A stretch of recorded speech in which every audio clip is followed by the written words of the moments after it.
Бүкіл өмірімізді бұл дүниеге арнайтын болсақ, бұл дүниенің бізге беретіні 2 метр жер ғана болады, құрметті жамағат. 2 метр қабірге кіретін жер ғана береді. Бүкіл өмірімізді бұл дүниеге арнасақ, бұл дүниенің қу дүниеге арнасақ, ақшаға, мал дүниеге арнасақ, бұл дүние бізге не береді? 2 метр жер береді жердің астында. Егер бүкіл өмірімізді Аллаға арнайтын болсақ, 7 қабат жердің үлкендігіне, кеңістігінде бізге жәннат береді иншалла. وَعَنْ شَبَابِهِ فِيمَا أَبْلَاهُ.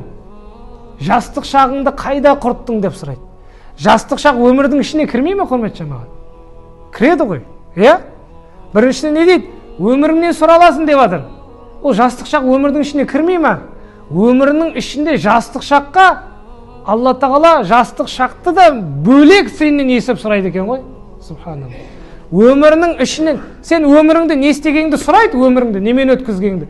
Өмірің ішінде именно сол жастық шағыңды немен құрттың, соны бөлек сұрайды сенен. وَعَنْ مَالِهِ مِنْ أَيْنَ اكْتَسَبُ وَفِيمَ أَنْفَقَهُ. Ақшаларын, дүниелерін қайдан тапты, қайда жұмсағандығынан сұрамай ешкім бір қадам жылжымайды. Яғни мал дүниені біз қалай тауып жатырмыз? Біреуді алдап, таразадан ұрып, өтірікте қитайскийде, турецкийде бұрып жіберіп, солай тауып жатырмыз ба? Дұрыс па? Бәрін сұрамыз. Малдың халалуха хисаб дейді. Мал көп болса, оның есебі бар дейді. Ва харамуха азаб. Егер ол харам болса, азап бар дейді.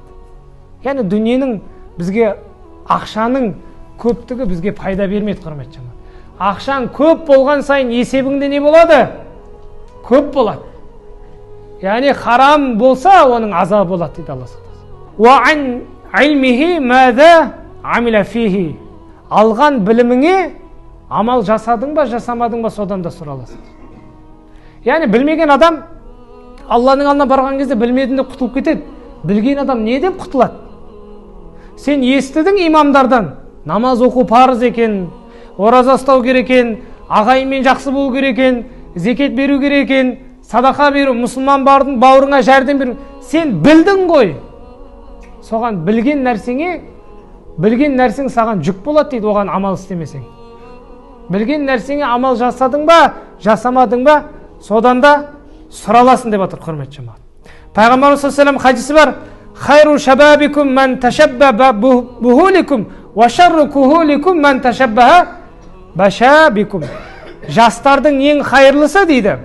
Жастардың ең хайырлысы үлкендерге ұқсаған дейді. Үлкен кісілерге ұқсаған. Үлкендердің жолымен жүрген, үлкендерге ұқсаған.